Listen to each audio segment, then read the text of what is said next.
Ahoj, rád bych vám ukázal, jak vlastně, když už jsme si vyrobili titulky v tom minulém videu, jak je teď vlastně dát napevno do videa.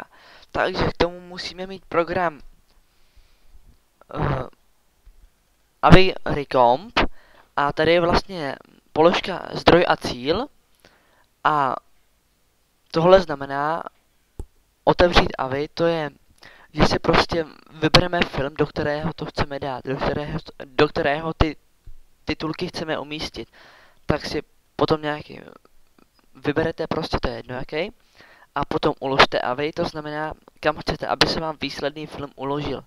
To si zase vyberete a vyberete nějaký místo, kam chcete, aby se uložil. Potom kliknete na položku rozšíření a tady kliknete na povolit a nahrajete tam ty titulky.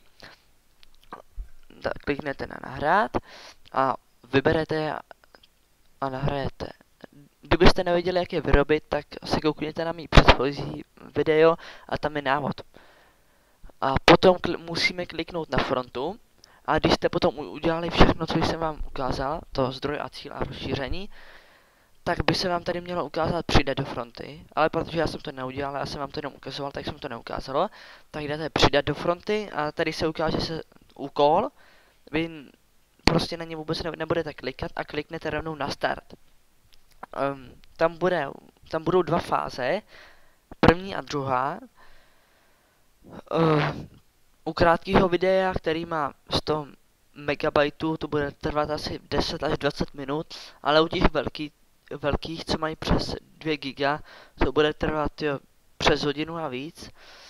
A pokud jste opět něco nepochopili, nebo jsem to špatně vysvětlil, nebo mi není rozumět, tak si napište na Skype a já vám rád pomůžu, tak zatím ahoj.